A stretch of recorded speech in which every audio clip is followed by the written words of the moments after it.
So this is the pilot episode of our podcast that doesn't yet have a name. Um, Charlie and I are both international tour guides for a company called Tropical Birding. We started out as work colleagues and then slowly and reluctantly became friends, I think. We realized that we probably share more things in terms of our lifestyle and interests than just about anybody else we know, because we have a fairly unusual lifestyle of traipsing around the world and chasing rare birds and guiding people. And we realize we have a lot of good stories that don't come out too often, except maybe over some sparkling water during a tour from time to time. So we thought it might be fun to publicize some of these, do a little podcast to talk about some of our adventures. So for our pilot episode, Charlie has assembled a list of his top 10 lifetime bird sightings, which is pretty epic considering how many birds you've seen. Yeah, I was actually hoping to get to 7,000 species this year, but COVID sort of got in the way, unfortunately. So I'm sort of stuck on about 6,900.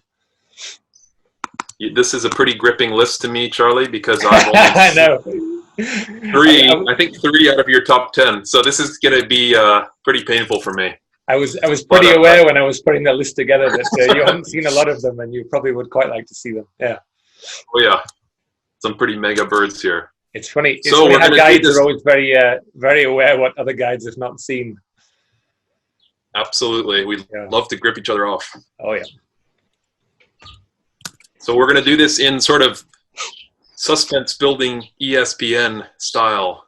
We're going to start with number 10 and work our way up to number 1. So we'll see how far we get today. What do we have, 40 minutes? So your number 10 top lifetime bird sighting was blue-throated macaw in Bolivia. Yeah. I don't know how much you know about this bird, but it's a critically endangered. I've actually seen this one, so. Oh, you were in Bolivia. Did you get to see? Yeah. You got there, really? Because it's quite It's the absolute middle of nowhere. Yep. I spent about 7 months in Bolivia. Yeah, I didn't think you'd been to the Beni though. Yep. You worked there though, right? Or we'll tell the story. Okay, so it goes a little bit of background. I did a big. This was before I became a guide. I did a big expedition around Latin America for over 2 years, looking for endangered species. And during that time, I had the opportunity to volunteer on a conservation program, which was by the World Parrot Trust, funded by the World Parrot Trust. And this was sort of studying blue-throated macaws, protecting nests in a lot of different ways. So I applied for it and I got it. And I was already mid-trip through South America, and it was sort of on my way.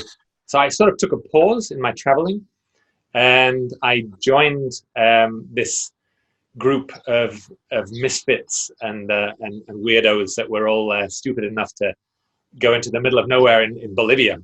So the province, I think they're called provinces in Bolivia, is called the Beni, El Beni.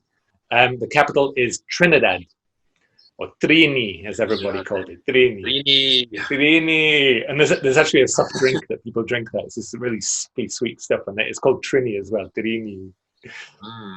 Anyway, so I spent close on 5 months in the Beni, and just to kind of give you an idea of what it's like, a lot of people might have been to Pantanal.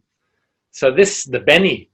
It's like the Llanos from Venezuela and from Colombia, and the Pantanal from Brazil. It's like a big seasonally flooded grassland. It's actually connected with the Pantanal, right? It's directly connected. Essentially. Yeah, the whole thing. It's the same ecosystem. Yeah, and the whole, surrounding the Amazon rainforest is this kind of area of mosaic of flooded grasslands and little islands of forest. So that's the kind of area that it was in, but not to go into too much detail. But anyway, it was my whole trip around South America was to look for threatened species, endangered species. So I had a chance to go and spend some good time with a critically endangered species. And I was working under the coordinator, who was a guy called Toa, who became a good friend of mine. Funny as hell. And but it was a killer combination. We got on like a house on fire, and we became really good friends.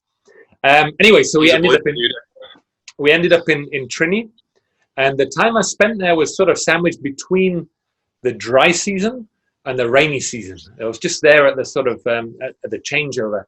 And in the dry season, the way we went around studying these birds was on dirt bikes, and you can imagine tearing around on these Bolivian cattle ranches on dirt bikes, like birding and climbing trees and photographing birds. I mean, it was amazing. And that whole suite of birds there, it's absolutely full of birds. I mean, I don't know how many species. I probably saw maybe 300 species of birds there. Really, you got such a variety of habitats and wetlands and forests and grasslands and everything in between. So it was a really amazing time and exciting, and really, it was really cool. And I actually remember the first time I saw these things, because they kind of look like a blue and yellow macaw, which is a lot more widespread, but these have got this sort of blue throat, a little bit smaller, and you could track these birds. They ate these little palm fruits, and they were specializing on those. The blue and gold macaws, the blue and yellow macaws, they sort of float around and eat all sorts of different things. These blue-throated macaws, they eat this one type of palm seed, and they eat it really cleanly. They sort of hold it with their bill and they scrape on the lower mandible like that. And then so you could go around under palm trees checking all these little fruits to see check the little scrape markings on there. It was really cool. And then one day we hear this call, and we kind of track these birds, and then I get my first view of this critically endangered species. It was like really, difficult to see. I don't know what your story was to get there, but it's a very inaccessible place. Most of them are on private land, so they're not easy birds to find. But it was just an amazing experience and just a fun time. A fun group of people, and just doing a lot of fun stuff, climbing trees, watching birds, taking notes.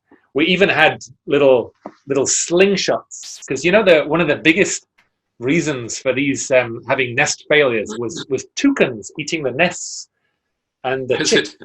So I would be sort of sitting in this little blind with my slingshot with like a little clay ball, so it wouldn't kill the toucans, but it would scare them enough to drive them away. And you'd be in there, and then the toucan would sort of come and try and steal the eggs, and you'd shoot out and start firing the slingshot at this thing. So yeah, it was a fun experience and a cool bird. And anyway, so that's my number 10. Very direct conservation action there. It was. I felt like I was doing my bit. I was passionate about endangered species, and I felt it was just nice to do a little bit towards that. Yeah. It's probably pretty unknown in those days. I mean, I went in early 2000s, and not many people had been out there, although there was an ongoing project, which I guess was the same one that you were part of. Well, there was actually two projects going on. Yeah. Okay. Pretty remote, and I think it still is. Yeah. So I know this is your top 10, but I'll just tell you a couple things about my searching for blue-throated macaws. I'd love to hear, yeah. I was only there for maybe 3 nights in Trini. And it makes me wonder how you survived 3 months in that place, because it's a hole. But of course, it's a wonderfully birdie place. But I remember it was so hot.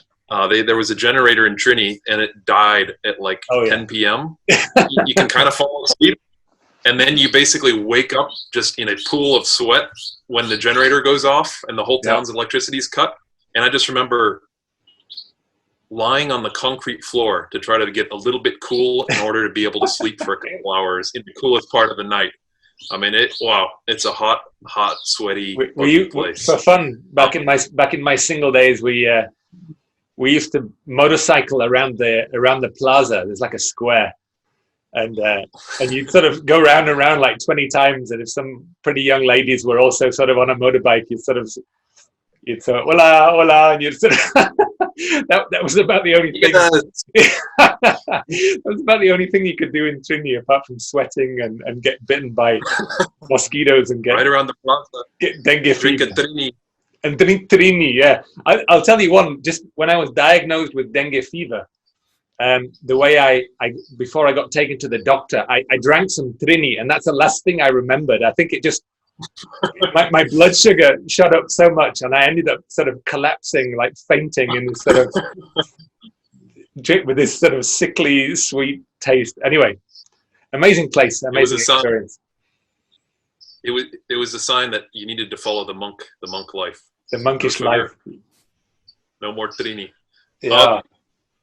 You were going around on motorcycles. I went to see the birds on horseback, which was actually incredibly cool as well. So you're going through these like massive haciendas on horse, which is a really cool way to bird. And then they nest in palms, right? They do, like in little groves. Usually, the palms are actually the easiest place. They're quite soft to hollow out, but they've got better breathing success in bigger trees. But now the horseback, I didn't. So I said in the dry season I was on dirt bikes. And then the rainy season came and you couldn't do anything on dirt bikes. You were on horseback, yeah. So I had that same experience. And it's cool. It's really cool. And it's such a remote place. And there's people back on these haciendas who've been there. Well, let's put it this way. You feel like some Nazis might still be hiding out in that area of Bolivia. You know what? Like can I tell you a little story? Yeah. So we were at one of the more remote ones. So I probably went to 7 or 8 different places. I mean, there's probably only 200 of these birds in the world. I saw about 50 of them. I was taking photos of their feathers on their faces because it's like a fingerprint. You could tell each one. So I was doing a little photo fit thing. But there was one really remote place we had to fly into. So we had to sort of hire a little Cessna aircraft. And I guess it used to be a place where cocaine was sort of flown in and out of. And I think sort of 20 years ago, a lot of the cattle ranches were used to sort of as little stopover points for aircraft full of cocaine. So it's got that feeling about it, really edgy. Oh yeah, dodgy, kind of like you go there when you want to hide from the world and be totally anonymous. Oh, and one more thing that my wife reminded me of today was that when I left there, I spoke Spanish like a Bolivian cowboy. It was this filthy Spanish, and I got into the habit of kind of chewing coca leaves with a little bit of bicarb. And on my horse, I was like a real cowboy. Okay, we need a little example of filthy Bolivian cowboy speech.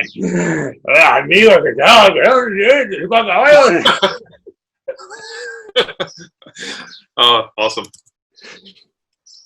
All right, next on the list, up to number 9, and this is one that we actually saw together. It's the only one on the list that we shared. This is Udzungwa forest partridge in the Udzungwa Mountains of central Tanzania. You might want to, you probably remember the details of how this bird was discovered and stuff a little better than me, mate. Do you want to give a little bit of background on this bird, Ken? I don't want to misspeak, but the story is that basically some people were researching in the Udzungwas. I know that Udzungwas were biologically really poorly known, like up until the 70s and 80s. They hadn't been surveyed much, and there were some researchers, I guess they were bird researchers, or maybe they were mammal researchers there. There was one dude, I don't know if he was there in that original group, but there's a guy called John Fielce who's just a legend and I think he had something to do with the discovery or describing the bird. But yeah, I'm not sure who they were. Okay. But anyway, sorry, go on. No, I think we're a little bit hazy on the details, but there was scientists, researchers there, and they basically ended up eating a stew that was cooked by their camp helpers, and they pulled a leg out of it, and they looked at the morphology of this leg, and they said, this isn't an African bird. It had the kind of the spurs or the structure of an Asian partridge rather than an African bird, which led them to talk to local folks about this bird and find the bird and describe it to science quite recently. What was it now? That's what I remember. Yeah, no, that's about the details that I have. Was it around 2000 or before that? It was recent. I think it might have been late 90s. Right. Yeah. It was sort of 20 years ago. But anyway, so Ken and I had this tour through Tanzania with some favorite folks of ours, and we thought, why don't we go and bird the mountains, the Eastern Arc Mountains. Not just the Eastern Arc Mountains, but the really remote ones that we haven't been to before. The Ulugurus and the Udzungwas. And we put together this trip just ahead. Was it just ahead of the thing? It was, wasn't it? It was before the trip.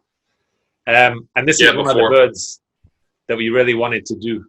And we got in touch with a local guy who was a friend of ours. And he sort of got some of the permits and stuff required. And he got us to the sites. And he was a super nice dude, but he was a little bit chubby. He was a chubby little and he wasn't quite as fit as we were, being sort of tall, lanky, long-legged. Who loved to walk. Who loved to walk, yeah. And he was always getting left behind a little bit. No, what are we talking about? This was after we left the dude, eh? Right, he had to split for another trip, and so we ended up with this incredibly dodgy vehicle and horrible driver. Oh yeah. And but then we were up there with the guy with the one-armed dude. Yeah, we were given a guide. I think they wanted to send us up with guides and porters, and we were like, no, just one guy that knows the way. That's it. And they said, okay, well, this guy knows the way, and they pull out this dude, and he's got one arm. Do you even remember the guy's name? Man, I should remember. But he was he was an absolute legend. This guy. He was he was more useful with one arm than most people are with two. I'll tell you. Yeah, exactly. And he could build a fire better than we could with one arm. With one arm. You remember he lost that arm to poachers. He was patrolling the forest and he got attacked by poachers and they basically slashed his arm off with a machete or something. That was pretty crazy. And he always had a smile on his face. And he was just a nice dude. I mean, we didn't really want to go with anyone. I mean, we're sort of not that social at the best of times anyway. But yeah, we basically had to take someone, and we took this guy, and we couldn't have taken anyone better. He was just amazing. And he would help us make the fire, and he would very. Did he eat some of our amazing food that we made there? He did. I think the spicy bean pot. Mm. Anyway, a lot of details. I actually think this a story of this trip would probably fill a whole podcast. But so we had this partridge that we want to see amongst a lot of other very cool birds, and we basically left the dude. He said, "There's a trail," and we just shut up this trail. We were walking over buffalo dung. You know, we were in the middle of nowhere. There's elephants, there's buffaloes, there's all sorts of stuff, dangerous animals there. And it was just exciting and just frontline. It was a killer hike to get in there. We had to all our own stuff, probably like 50 pounds of stuff, food, tents, and then probably it was maybe a 6-7 mile hike, something like that. I can't quite remember how, but it was about 7 miles. Yeah, up and down and up and down and up and down, and it was just a killer. We just arrived there just sweating and this cool little, just a flat piece of grass next to a little stream at the beginning of this trail where we could go and search for this bird. And we didn't, I don't think I managed to get a recording of this thing before we got up there, but we basically sort of went up and down a few times, and we had these things kind of running across the trail, and we were sort of running after them through the forest and the bamboo forest and just trying bushwhacking, bushwhacking, just diving into the bamboo, and it was just the kind of birding that I like best, and I think you probably do as well. Yep. And not the kind of stuff that we often get to do with clients as well. It was, you know, even for very fit people, it was pretty grueling trip. And legitimately, there's some risk. I mean, when you're on a slope that's like 40 degrees, and there's dangerous animals, poachers. There's buffalo, elephant, poachers, right? A lot of the places we went on that trip, we would always turn to each other and say, I really would not like to bring clients here. I was like, it's amazing being here, but you wouldn't want the responsibility, and you just feel bad about putting people through that amount of discomfort and just grueling. Yeah, you'd love to show people those birds, but man, the just how grueling it is, and just the risk entailed is the big thing. Yeah, but anyway, so that's my number 9, and it was awesome. Yeah. We were there. You remember that so it was like 7 miles into the camp, and then up to where you see the partridge. Oh, It was an absolutely it was brutal hike. I mean, scrambling. it was like maybe 3 miles in a line and a 1 mile up. I mean, the parts of the trail were like almost slippery, straight up muddy. And I don't know how many times we did it. I mean, it was like it was several times a day that we were going up and down. Yeah, we did it multiple times a day. Yep. Yeah.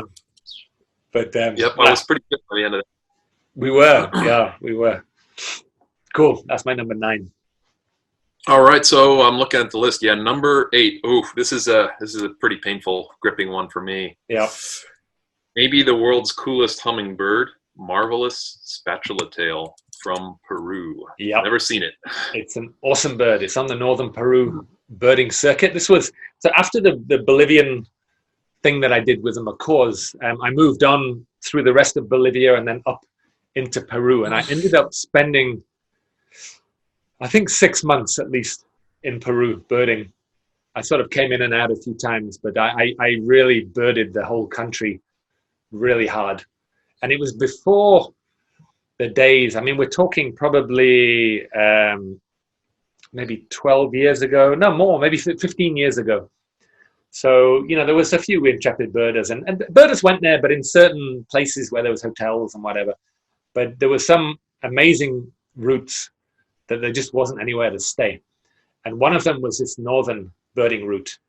Now, no lodges or hotels or towns nearby or anything. Yeah, now there's a really nice birding lodge up there. Did they call it the long-whiskered owlet lodge or something like that? I think that's right. Yeah. Abra Patricia. And there was a lot of cool birds. There was this long-whiskered owlet, which at the time had only been rediscovered and seen once, I think. It was, after I was there, it was seen several years later, and they found it quite close and people started seeing it. But it was a bird that at the time people just knew nothing about or where it was. But at least the marvelous spatula-tail was quite accessible. And a guy called Thomas Valky had just written a birding sight guide to Peru. And it was just an incredible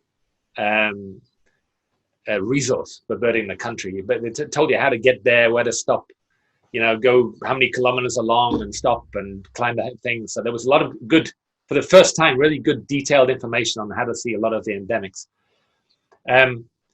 But I think he made a comment in that about this northern birding route, that there was a little village and there was somebody in the village that if you found him, he would sort of let you sleep in his barn or something like that. Or, you could, there was a little shack that you could sleep on the table or on the mud floor or something like that. So we found this dude, and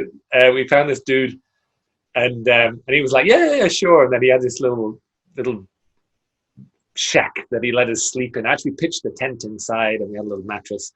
But again, it wasn't, this was birding, hitchhiking, walking around. There was no drivers and no local guides and stuff. This was all backpacking. This was back in my birding bum days, almost on a $10 a day budget or whatever. You'd pay. You'd be camping and just eating in some cheap little restaurants, whatever.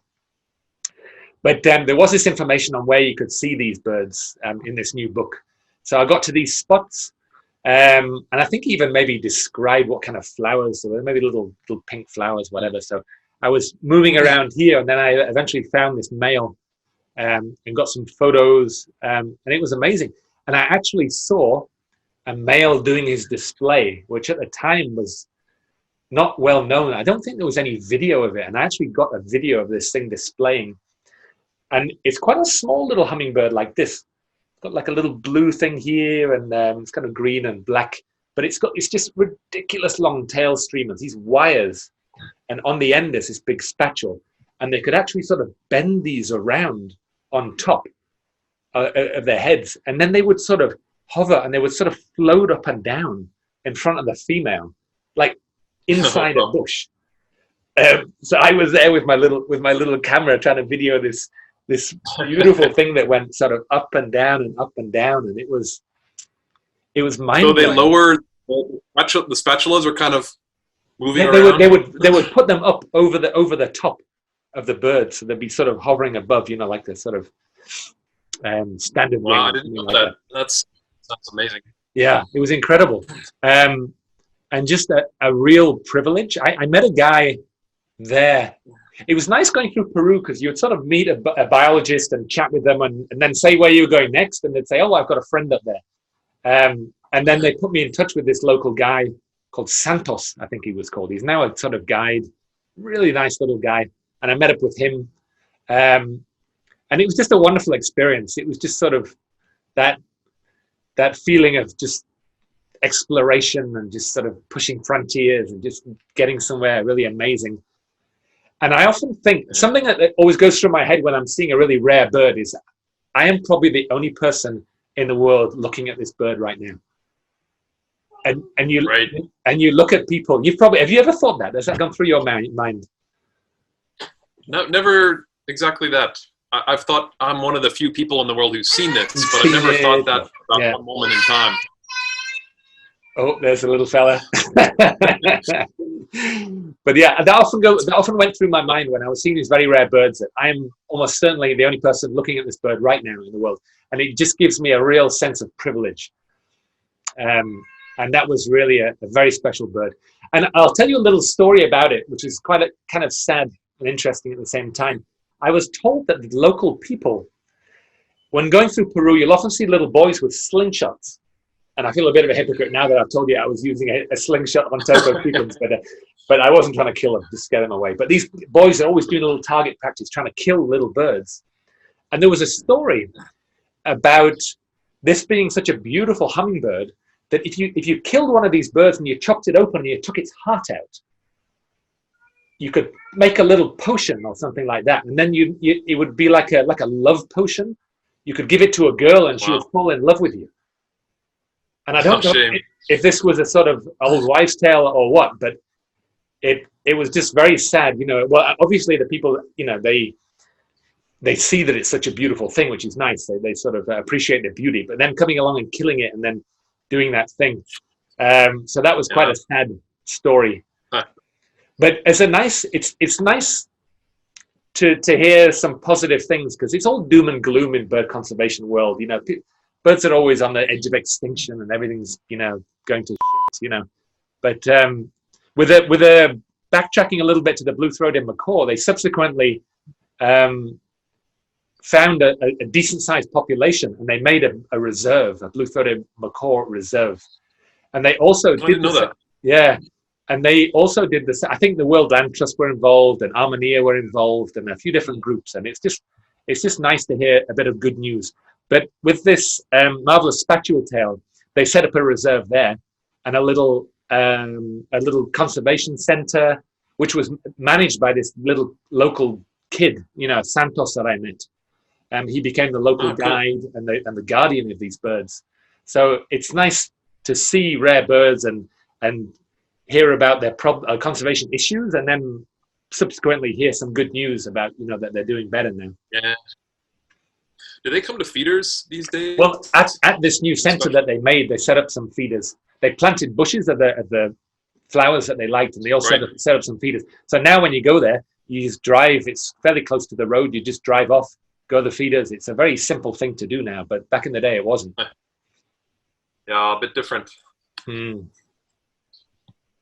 All right, so we're up to number 7. This is especially gripping for me because I've not seen this bird, but I've heard its bill snaps.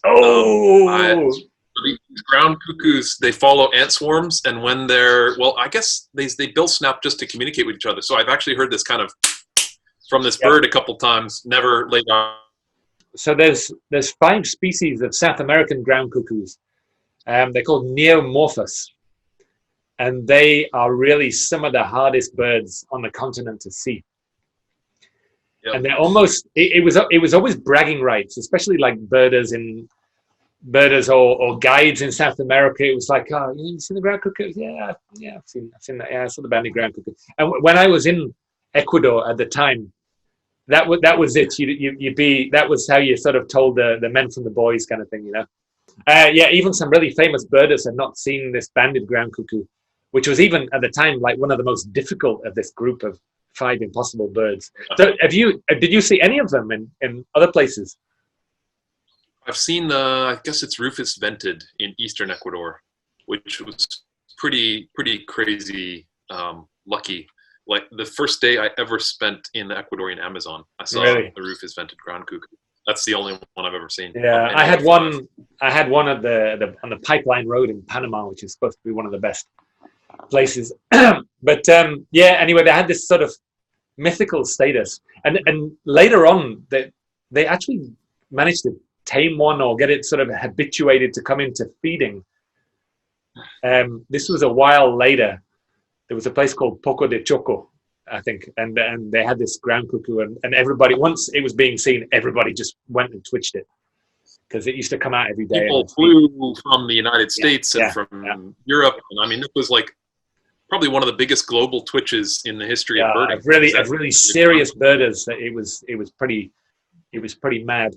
And I was anyway. So this is before then. This is when it was still a near mythical species. And I was guiding a really experienced couple from Tennessee. I might not name them by name, but a really cool couple. They're actually one of the top listing couples in the world. I think they're well over 8,000 species, which probably gives the game away. But really nice couple. And we were sort of going through, it was like a cleanup tour for Ecuador. So we were sort of doing some different sites, trying to get them a few lifers. And we weren't expecting to get this. We were at Canande, which is a really fantastic Hokotoka reserve, just sort of foothills of western Ecuador. Did you ever get there, Canande? I've been there. Yep. Yeah, a really cool place, really nice reserve, fantastic birding, but quite some hiking. And there was a high part of this reserve. And and it's quite a tough hike. It was about a 30-40 minute, quite steep climb to get to this ridge. And we were actually going up there to look for this other cool bird called the golden-chested tanager, which is one of these big Banksia, chunky tanagers. And we got really good views and photos and everything like that. And we came across this ant swarm. And then ant swarms are always fun. They're some of the most fun you can have birding in Latin America.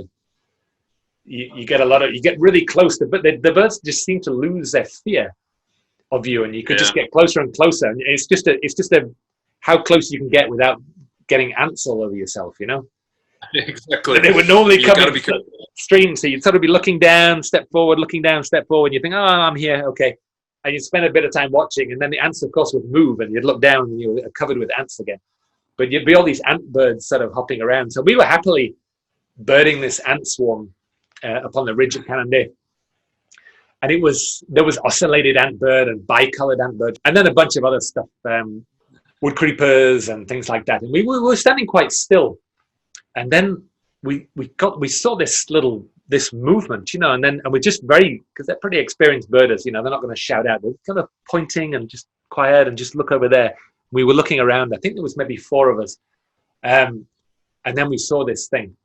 This massive bird, and for such a huge, it's like a pheasant. It's like a sort of ringneck pheasant-sized bird that's almost impossible to see in the forest. It's a big chunky thing. And we saw it, and we got great views. And then this guy that I was guiding, he was a real whiz with digiscoping, and he managed to digiscope this thing in like a banded ground. I don't know how many people have done that. Probably not that many. But he did just go this banded ground cuckoo, and there's a little bit of footage on the YouTube channel that I've got going. I don't know if you've seen them on there. But the interesting thing was, he may have been the #1 lister at the time, a guy that's recently passed away, I think, John Hornbuckle. He was there, and there was another really top world lister, this guy Mark Zambias, and he was there. And my little group that I was guiding, we sort of saw this bird, and the others were like, oh, and they kept going back to the same place, but spending 2 or 3 days. They never saw it, and no one else saw this thing, So we were really, and they were, really good birders. So we were very lucky, and again, it was a big privilege to see this really mega bird, and of course, it was bragging rights after that. to all the Big other guys. time. It's like, yeah, I've seen banded ground-cuckoo. Yeah. That was the day you joined the club. Oh Um, yeah. And it's always been do my you think? dream to get all five. I've got two now, and I'd love to see all Oof, five. And I know other people that have seen these other ones, but it would be that would be a big. That's like seeing all the fluff tails in the world. It's like a big bragging rights. now, do you think the people who saw that bird prior to the Poco de Choco thing, did they all see it at ant swarms like you did? There's a Or did few some stories people about just... it. Apparently they follow peccaries as well. Oh, really? Wow. Yeah. That's like the born ground cuckoo. They follow bearded Yeah. pigs around. Yeah, I think it's a similar thing. They're sort of digging up the ground and they're just sort of following on nearby. And also, Wow. a friend of mine knew quite a lot about them, and he said they would often hang around these small ants that weren't sort of the army ants, but they were in little lines. So I think they followed ants away from ant, the obligate ant birds as well. So, but I mean, there's very little known. It's all just an anecdotal thing. A friend of mine, he was walking along, and there was one lying on the trail sunbathing like that, just in the middle of it on a little bit of light. So you always needed to be able to. I heard the click once. There's a guy called Niels Krabbe who's like another Danish legend in the ornithological world, but I think he got a recording of its click.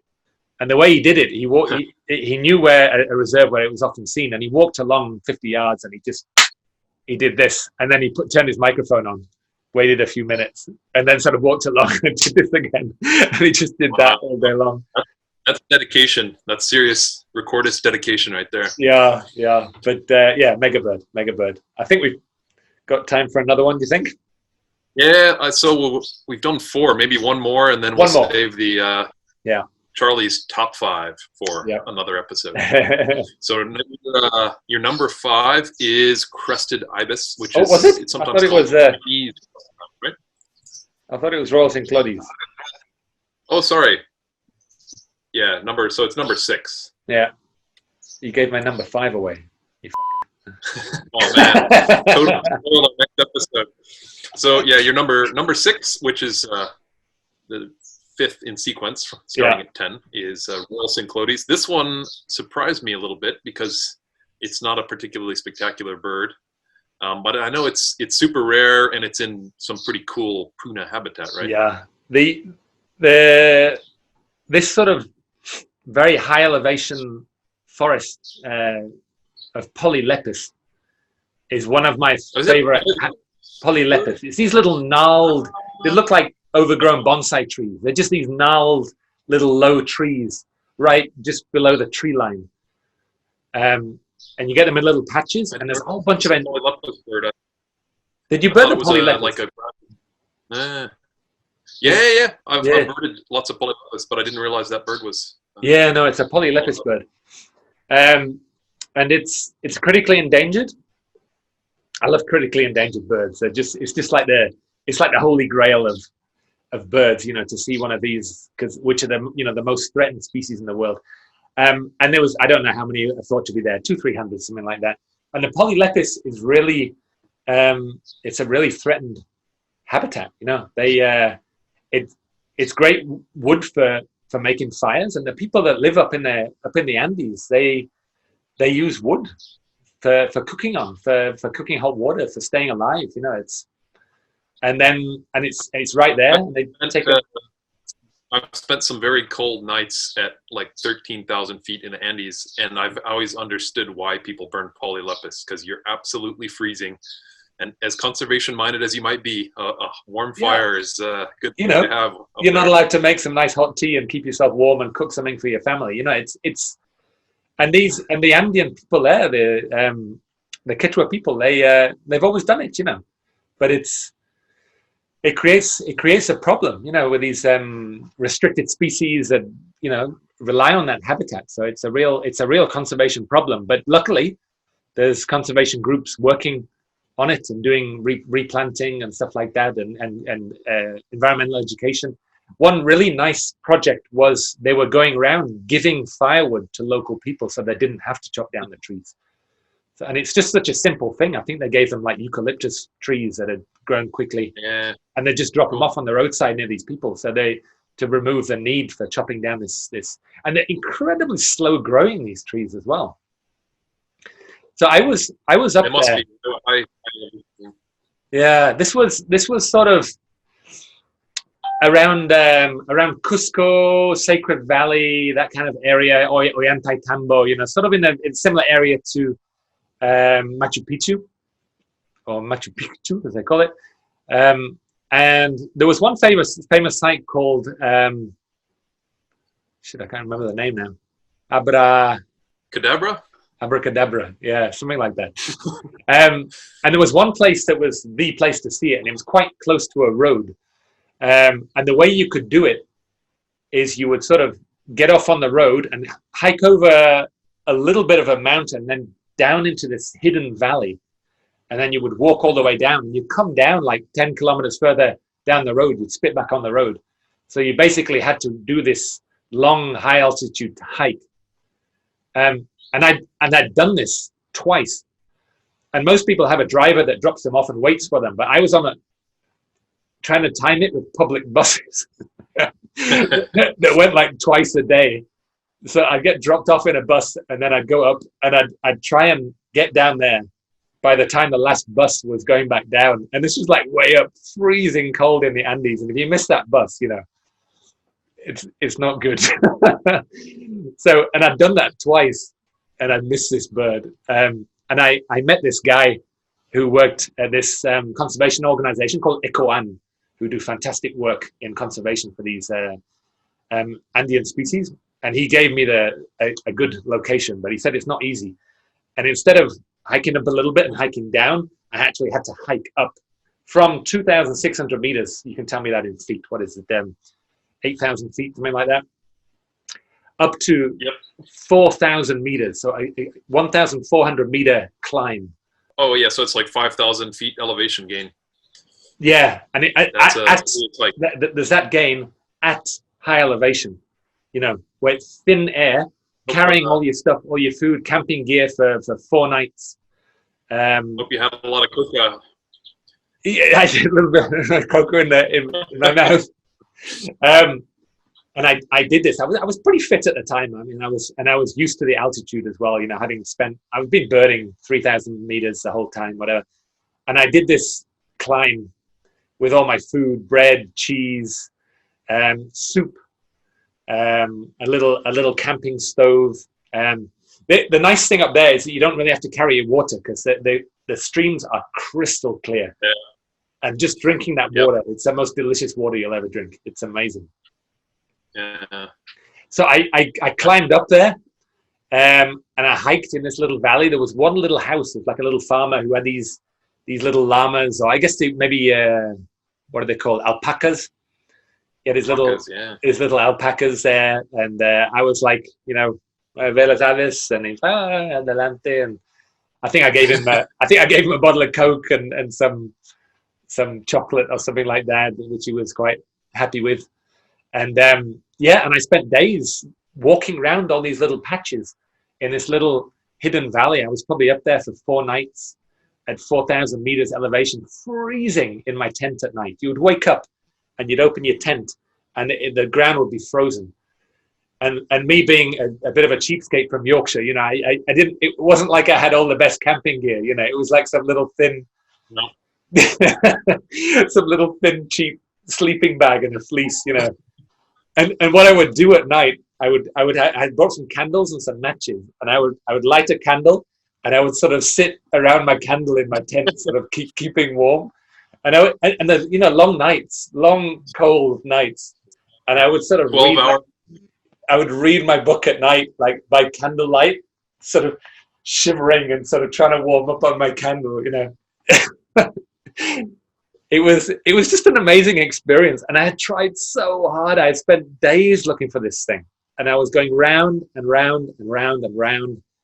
And even once you were up there, you were hiking even further up and down all day long, and you just felt like you were burning. You were sort of like almost run out of fuel in a car. You were sort of driving on fumes. And you had that idea.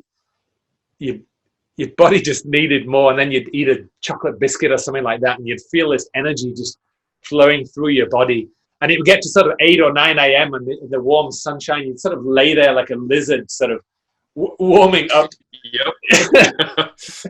and then I found this brown bird, this sort of long brown bird with a thick bill, hopping around, feeding in the moss, just in the polylepis. And it was just magical. It was just like I almost collapsed with exhaustion, of like emotional exhaustion, because you hold that tension inside yourself. I've got to really want to see this, really want to see this bird, and you see it, and then it just kind of drains from you, and then everything, you almost feel like crying because how much effort you've put in to see this bird, and then you just absolutely spent, and you're done. And it's just one of the biggest senses of achievement I've felt in my life, I think, was seeing this little medium-sized brown bird. Brown bird. Yeah. So that's it. Yeah, that's my number 5. So I feel exhausted just telling you about it because it brings back all that. Yeah. I gotta say, hearing this story just makes me wish I could go birding, seriously birding right now. When I birded a lot with Ken, Africa and Madagascar and Asia, and he's often said, I really want to go to Peru. He just feels this, I know you feel this desire to get there. And it's just, you can bird it. You could bird it. Yeah, specifically Peru. Yeah, and it would suit you down to the ground. You could just head for the hills. You see a mountain, see some forest, you just hike up with some food and just explore. No one's going to tell you you're not going to go there. I had one. It's so different. Yeah. A lot of Africa, there's this mentality of like, if foreign people want to see anything, they have to pay for it. Yeah. Which is kind of understandable, and maybe it's healthy in some ways, but it leaves you feeling less free. In South America, you feel very free. I think so, and it's just it's a feeling of freedom, and the sense of not having to get back to your hotel and stuff like that. You've got a tent, you can get food, go up for as long as you're good. Yeah. As long as you don't die of hypothermia, you're fine. Yeah, you'd be great. So this story very much reminds me, I did an epic quest for Stygian owl in Bolivia. Oh, right. Very similar place, up at like 15,000 feet. Yeah. Absolutely frigid, spending days just freezing, walking around for an hour and then coming back trembling and just getting in my sleeping bag for 3 hours to warm up and then have a little chocolate and go out birding again. But I actually didn't see the Stygian owl, so the whole thing was a failure in terms of you didn't even see it? Yeah, bird market. So that won't be on my top 10. So you haven't seen it at all? That'll be on your nemesis list, I guess. Never. Yeah, that could be a good podcast. That's another podcast. Nemesis. Yeah. Could be frustrating, but no, cool. It's a good story. Yeah. I'm gripped by the cinclodes, and I'm also just gripped by wishing I could be out birding somewhere right now. Imagine. For historical context, we're recording this during the pandemic lockdown, so I have sort of hardly left my house for 4 months. Charley, I think you move around a little bit. I get out quite a bit birding with my son, yeah, but it's still. I mean, what I would give to just go and fly to the Andes right now and just explore. It's it's a dream. Indeed. So next episode will be Charley's top 5 lifestyle. Stay tuned. Anticipation is already building among our fanatical fans. It is. Maybe by episode 2, we will have come up with a name for this podcast or whatever it is. Let's see. Yeah, I'm also pretty excited to hear yours in a while, but hopefully we'll. Yeah, I have to come up with them. It's actually fun. It's actually a fun thing to do, to think about your top bird. It's actually not really birds. It's birding experiences. Absolutely. Like that, the cinclodes, it's really not about the bird itself. Yeah. If that bird was common in a habitat that was easy to access, the experience wouldn't have been that special. No. That's something a lot of people don't get about birding, is to what degree that's true of so many things. When I was putting together this list, there was a few things in common that I was noticing. One was, it was usually the amount of effort I put in to see the bird was a big factor. Yeah. And often it was how long I'd been doing it, how many times I'd been missing it. You know, sometimes some of them were years. In my top 5, we'll get to some species that I spent years and I only saw them 20 years later. You know, and it's that's also a big thing. And rarity. I'm just crazy about rarity. And I think I'll probably include mammals in my top 10. Although I was thinking of doing that, but then I'm thinking, you know, that would also be another different podcast as well. That could be a whole other pretty epic mammal stories too. I was also thinking when you were talking about the spatula-tail that some of these things have become so much easier to see these days, which is great when you're on a bird tour and you have one day and you want to see the spatula-tail. But it is different than, you know, backpacking into some area that's unknown and not knowing whether or not you're going to see a given bird. It's a very different experience. So it's much more accessible for people, which is probably a good thing from a conservation standpoint. Yeah. But you lose something as well. Certainly. I mean, you could struggle to see things on tours and you can endure a certain amount of hardship, but sort of fairly young, fit birders, hardship by their standards, it's like it's next level, eh? I mean, it's like, you know, that's some of the stuff that I did, like in my 20s. You know, I'm truly lucky to be alive right now, and I guess if we keep doing this podcast, I'm sure we both have a lot of stories like that. Yeah, I'm starting to think, you know, could I still do this? You know, there's some of these things that probably might not even, you know, this was in my 20s or, you know, early 30s, and now I'm 45 and starting to notice certain limitations. Yeah, that high elevation stuff in the Andes, I mean, it is unbelievably intense. When I was like in peak shape and acclimated, and still had some close calls in Bolivia. So yeah, I love high elevation. That breathless feeling and that clear, thin mountain air and the cool temperatures. It just does it for me. Eh? It really does. Me too. Yeah, the air that kind of like hits you in the chest, it like stabs you when you breathe it in. It's great. And anything you eat up there tastes good. Oh, absolutely. Well, that was our Tanzania trip. Man, didn't matter what it was. It was just tasted absolutely fantastic. Okay. Cool. We'll do it again soon. We will. Charley. Thanks for listening. It's been fun. To all of our. Yeah, indeed. Makes me want to go to the next one.